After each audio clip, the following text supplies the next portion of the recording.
আসসালামু আলাইকুম দর্শক, এই হলো বন্যার পরিস্থিতি।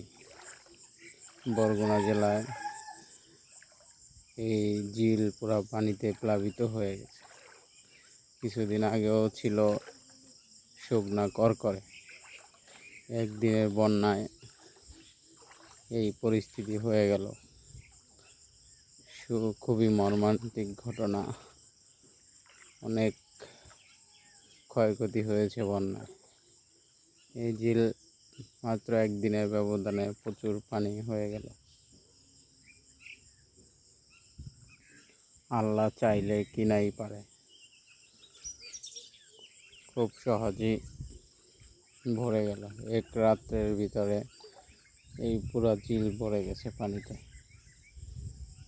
আমি কয়েকদিন আগে একটা ভিডিও করছিলাম, প্রচণ্ড রোদ, ওই টাইমে পানি থাকার কথা এটা বলছিলাম, কিন্তু 3-4 দিন পরেই এই পুরা একটা বন্যা হলো বরগুনায়।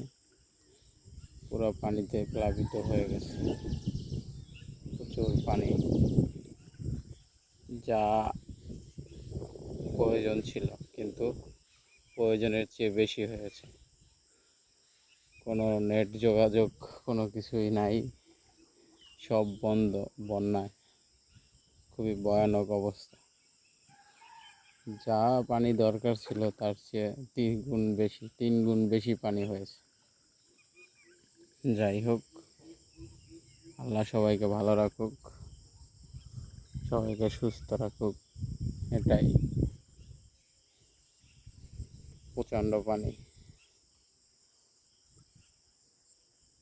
আকাশের অবস্থা এখনো ভালো না। মেঘ আবারও বৃষ্টি হতে পারে, তো বৃষ্টির চেয়ে বন্যাটাই বেশি হয়েছে।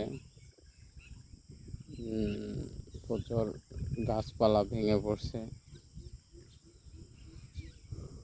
তারপরও আল্লাহর কাছে লাখো শুকরিয়া, অনেক ভালো রাখছে আল্লাহ। আল্লাহর ইচ্ছা, সব কিছুর ইচ্ছা আল্লাহই। এ হলো অবস্থা।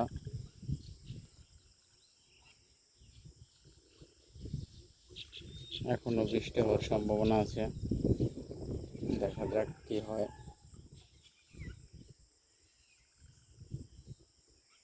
বাতাসে পানি ঢেউ, মানে পুরা নদীর মতন মনে হচ্ছে, কিন্তু এটা নদী না, এটা হচ্ছে ঝিল। মানে ক্ষেত। ওটা পানিতে ভরে পরে চাষ করে, ধান চাষ করে, ঠিক আছে। তো ধান চাষ করে এত পানির প্রয়োজন ছিল না, কিন্তু বন্যায় পুরাই অতিরিক্ত পানি হয়েছে, যেটা না হলেই হতো। কিছু পানি হলেই মানুষ ধান চাষ করতে পারত। যাই হোক, সর্বশেষে এটা একটা সুন্দর দৃশ্য হয়ে যায়।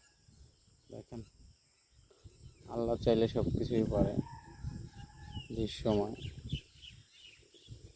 ভালো থাকবেন সবাই।